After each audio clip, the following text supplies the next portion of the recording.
Hi, good morning everybody. Welcome to our webinar about Cuba this morning. Can everyone hear me okay? If someone just wants to type a little yes just to make sure, that would be great. Yeah, great, thank you. So I don't know if I can speak for all of you, but I can certainly speak for Contours when I say that Cuba has gone absolutely off tap at the moment in terms of the amounts of inquiries and bookings we're getting. So this webinar is probably about 6 months overdue, but hopefully you all managed to learn a little bit about the destination this morning. So it's a little bit easier to sell because it is one of those tricky destinations that a lot of people find really challenging. Before we get started, just a bit of an overview about...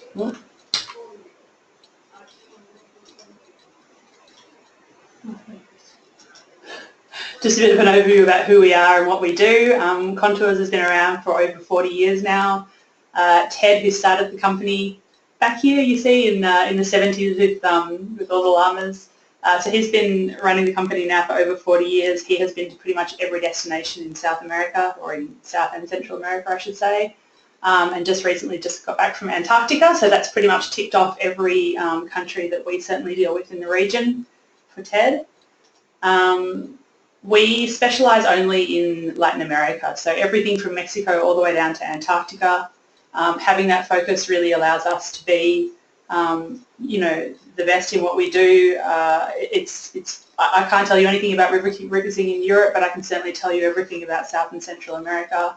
And having that focus really allows us to know everything about the region. Having worked in the business for so long, we obviously have a really good range of contacts in Latin America, and that also means special rates, discounts, and just a really broad network of people that we rely on over there. So Cuba, for those of you who don't know, Cuba has a population of about 12 million people, which I think surprises a lot of passengers to the region. The capital city, Havana has about 12 million people, so Cuba has about 15, 16 million all up. Habana is a massive, massive city. It's certainly the biggest one in the Caribbean. Really vibrant, really eclectic city. A lot of history, obviously, fantastic for architecture and music. And yeah, definitely, I guess, the #1 destination in Cuba. Australian passport holders do require a tourist visa for Cuba. We can actually provide those for your clients at a cost of $90 per person at the moment. And otherwise they're obtainable through the Cuban consulate in Sydney or occasionally through Mexico City and Cancun airports in Mexico.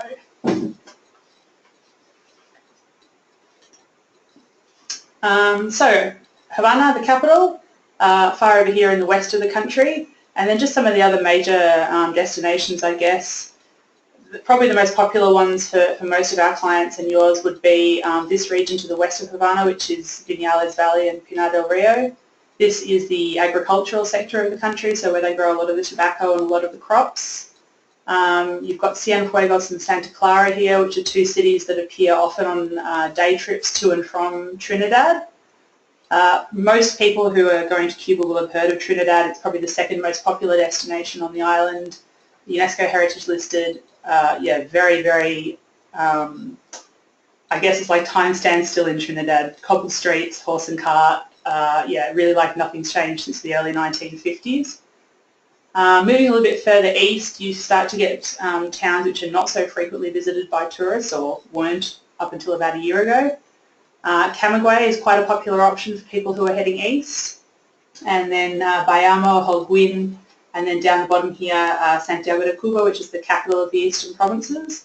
And then over on the other side here, you've got the fishing village of Baracoa, which I can't see because the thing's in the way, but you probably can. And of course Guantanamo, which is famous for all the wrong reasons. So yeah, it sort of depends on how long your passengers have. Most people to Cuba only have about 7 to 10 days, in which case we recommend that they stay in the western part of the island. This is where all the best tourist infrastructure is, the best roads, certainly the best accommodation. And as you start to get further east, the accommodation options certainly drop right off. And also just in terms of the tourist infrastructure, the number of quality English-speaking guides and all that sort of thing starts to tip off a little bit towards the east. Being in the Caribbean, there is really no terrible time to travel to Cuba. The temperature is pretty constant all year round, as you can see. What really does change in Cuba is the amount of rainfall and the humidity. So the wet season starts, we normally say in June. May seems to be becoming drier and drier every year. So yeah, the wet season runs from around June to October. That's also considered hurricane season for the Caribbean, so really important to mention that to your clients. Obviously they don't get really extreme weather every year, but people do need to know that it's a risk travelling at that time, and also just the humidity goes through the roof and it can be pretty unpleasant if you're not used to that kind of weather. As I said, all Australians and indeed actually all tourists travelling to Cuba require a tourist card, which we can provide, otherwise through the consulate or some airports throughout the region as well. How to get there. So this is probably one of the most commonly asked questions at the moment. Can I get to Cuba from the USA? The short answer is yes. The longer answer is it's still not really advisable to book that routing. Smart Traveller still has it up as it's not really advisable for Australian passengers because there's a lot of ambiguity about whether or not they're going to be refused entrance at boarding at the USA. We've had quite a few passengers who have gone that way via Miami or Houston and who haven't had any problems boarding their flights, but at this stage, being very early in the game and having Trump in power, it just seems a bit risky to certainly to be booking flights really far out. Maybe if your passengers are going in the next month or so, give it a go. But our policy at the moment is that we're not booking those flights. The other way to get there, which is the way we always have, is via Mexico. So via Mexico City or Cancun, both have direct connections to Habana. Also in Central America, you've got Panama and San Jose in Costa Rica, which have direct flights. Panama City daily, San Jose I think 3 times a week. There's also direct flights from Lima in South America. And then from other places in South America, you can get Copper Airlines flights via Panama City as well. For Australians, Canada has always been an option as well, so flying up to Toronto and then down from there. And then you've also got a couple of points in the Caribbean, namely Nassau and Grand Cayman as well.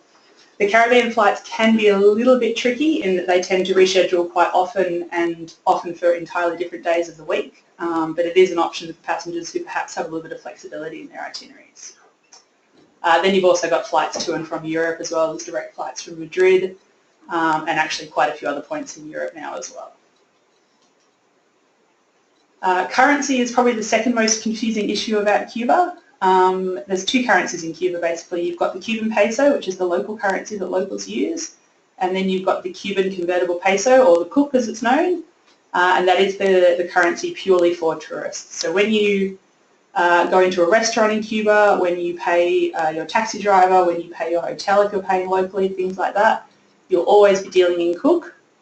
And if you go into a Cuban local restaurant or buy an ice cream in the street or whatever, then there is the option to pay in Cuban pesos as well.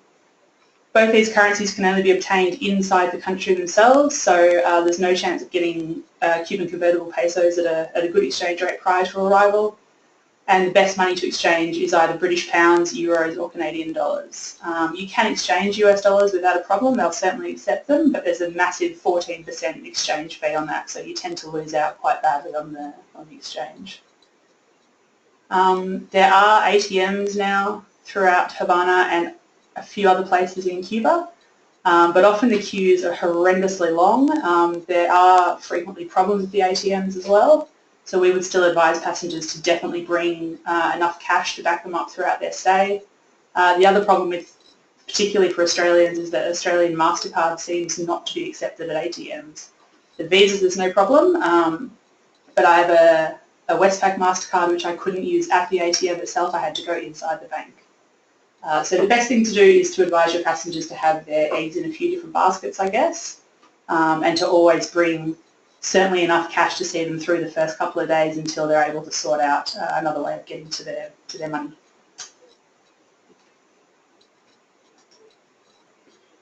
The food in Cuba is certainly nothing to write home about. The main problem being that there's just not really a huge amount of variety, and the reason for that is that they pretty much have to produce most of their own food, and being a relatively small island with relatively small agricultural sector, the food stuff is pretty much limited to rice and beans and variations on that. So for vegetarians, it can be a really challenging place to visit. You will be eating a hell of a lot of rice and beans, and you have to be quite careful about whether or not those beans have been cooked in pork fat. The other thing about Cuban food is that it tends to be very starchy and very stodgy. So, you know, it's not bad food, but it's certainly not what you go for. Probably the best thing about Cuban food is the seafood, and a lot of people who stay at the homestays really rave about like $10 lobster, $15 lobster that your homestay host will cook for you, and that is definitely the highlight of Cuban cuisine. A couple of just brief suggested itineraries. This is going to be the new Havana stopover in our up-and-coming brochure. It's an extended stopover because there is heaps to see and do in Havana, and people who are only visiting Havana, I really feel, should spend a good 4 or 5, 6 nights if they can. You've got walking tours around the old town. There's opportunities to visit like the Grand Theatre, the ballet companies there. There's live music in the evenings. There are tours by a vintage car, which are really, really popular, which we include for most of our passengers. You've got architecture tours, religion and music tours. Yeah, I mean, basically, no matter what your passengers are interested in, they should definitely spend a few days getting to know Havana.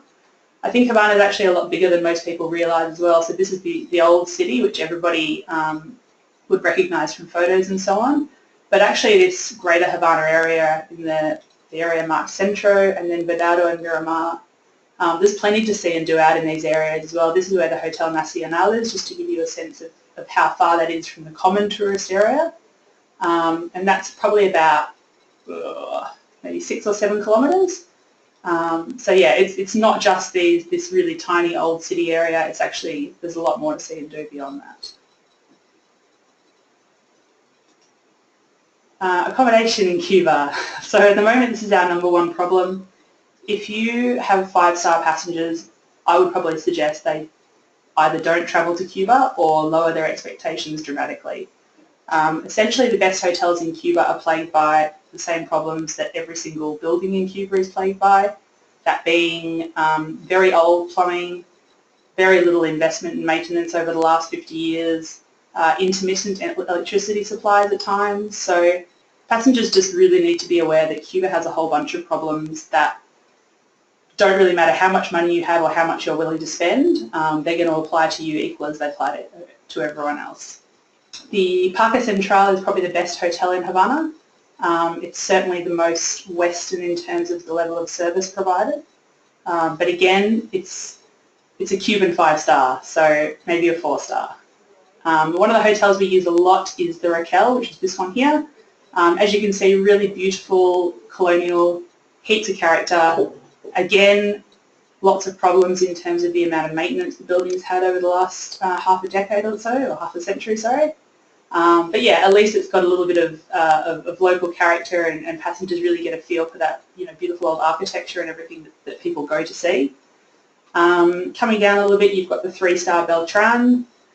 Very simple, but clean, central, and easy to get around and see the local sites. So it's a good option for passengers who who are used to more moderate accommodation, I guess. The last form of accommodation, which is the one we're using probably the most in Cuba at the moment, is the homestays. And what that means in Cuba is basically it's a bed and breakfast.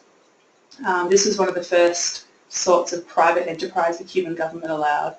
So lots of families either annexed a small part of their apartment or their home, or because of the way the Cuban buildings are set up, you'll have like one entranceway and then a lot of rooms leading off the main lounge. And each of those rooms will have their own private facilities, so they've been rented out to passengers. In Havana, it tends to be that you're in a family home and then you've got your own private bedroom and private facilities. But outside of Havana, it tends to be more, you know, like an extended family will leave one house separate just for passengers, and then the family lives in the other houses. This is a really good option. Again, very simple accommodation, but the hosts are extremely gracious, really welcoming, and they want you to be there. And you know, for the employees of state-run hotels, there's no incentive for them to give really good service, whereas the homestays, they understand TripAdvisor, they understand the service they give is really reflected in the reviews that they get, so you get a very good experience staying at the homestays. This is probably one of our most popular itineraries, La Bella, and this takes you to sort of the western parts of the island that I mentioned earlier, so Habana, across to Trinidad via Cienfuegos, and then coming back across to the western part of the island to Las Terrazas, which is sort of like a little ecological community and area, and then also down to the Vinales portion as well. So this variations on this itinerary are certainly the most popular and what we sell the most. There's plenty of accommodation options, or homestay options I should say, in Trinidad and in Vinales, so it's very easy for us to confirm accommodation in these places. Again, once you start getting down to the eastern part of the island, Camaguey has far fewer options. Santiago de Cuba doesn't have any homestay options, so it just means we're really limited in terms of what we're able to confirm for passengers. What I really like about this itinerary is that you get a lot in a very small amount of time. So, you know, you're going to see Cienfuegos, which is like all neoclassical architecture. This is Cienfuegos here. You're going to spend a little bit of time in Trinidad. You're going to see the Sugar Mill Valley outside of Trinidad. It takes you to Santa Clara, which is where the Che Guevara mausoleum is. And then you also get to see a little bit of the rural part of the countryside here, which is really beautiful. So this is some of the accommodation outside of Habana. This is La Moca in Las Terrazas. This is the only accommodation in that area, so in terms of confirming spots, it's quite difficult. Ditto in Vinales, Los Jasmines is the only hotel, so beyond that we go to homestays. In Trinidad we've got the Iberostar, probably the second best hotel in Cuba. It can be, again, really difficult to confirm rooms, so we usually end up with homestays in Trinidad. I just had someone say we lost sound, but I think I'm back. And then again in Cienfuegos you have Hotel La Union and Casa Verde, but we pretty much end up with homestays. So if you've got passengers who are very fussy and absolutely adamant that they want 5-star accommodation, I would suggest they book about a year in advance, and I would suggest they stick to Habana and to Trinidad, where we know that there is good quality accommodation, because beyond that it just simply doesn't exist. This is a more extensive itinerary that covers the whole of the island. So the best way of doing an itinerary like this is to either travel in one direction and fly back, or fly down to the eastern part of the island and then travel back overland. There are flights between Habana and Baracoa, which aren't daily but 3 times a week, and daily flights between Habana and Santiago de Cuba. So we can bring your passengers down to one end of the island and then overland on the way back, or vice versa. This is also a really nice itinerary to be done as a self-drive. It, again, needs to be booked really far in advance nowadays, because the amount of rental cars available compared to the amount of travellers going to Cuba are a bit out of proportion. But Cuba is a really easy place to drive. There's very, very little traffic on the roads. The roads are surprisingly well maintained. And it's just once you get inside the cities, you might need to have downloaded a few maps prior to arrival, because the city maps are pretty terrible.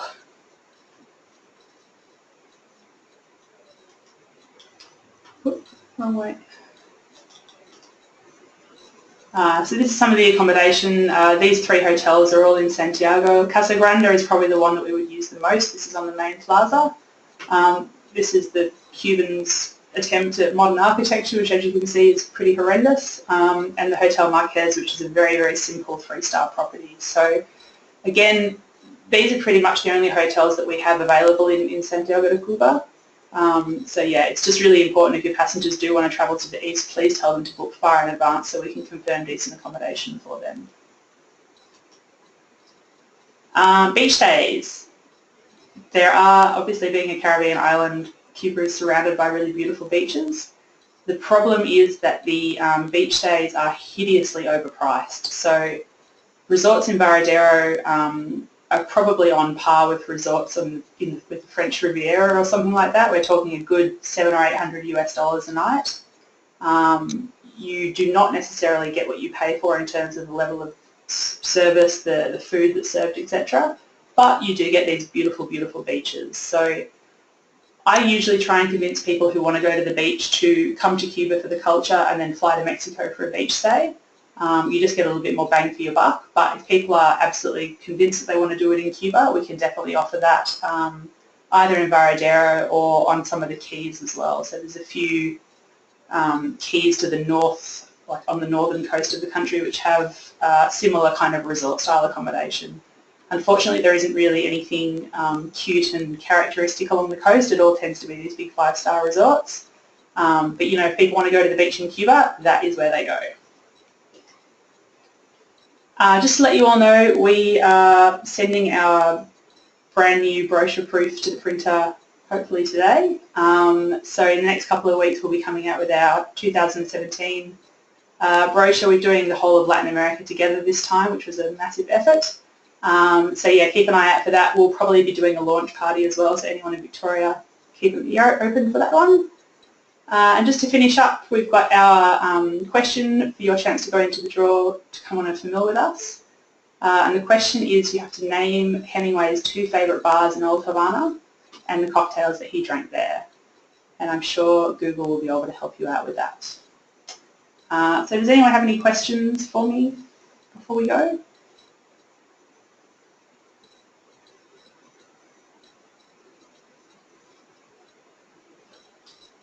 Oh, so that is, the sound cut out during the talk on homestays.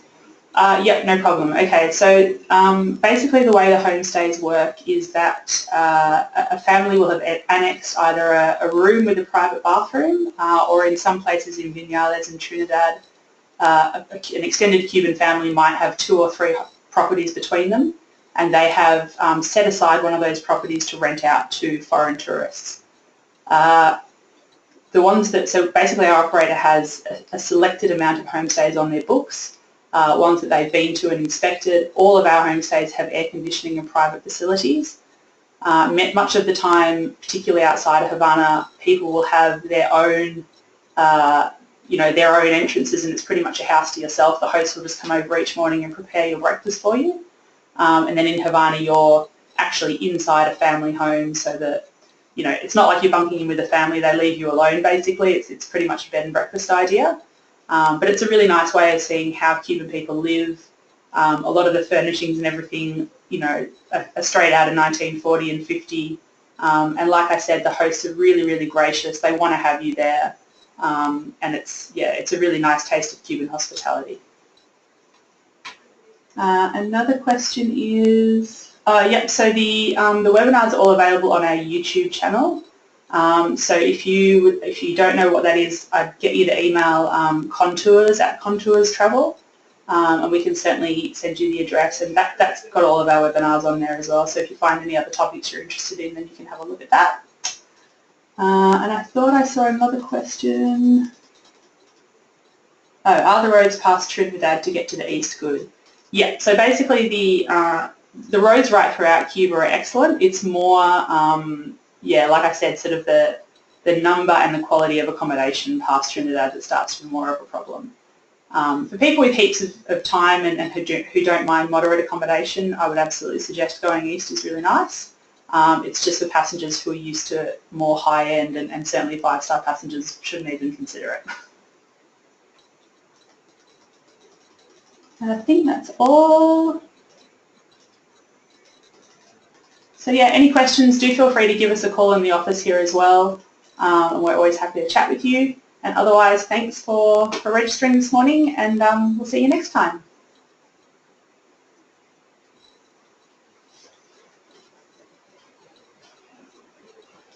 Yeah.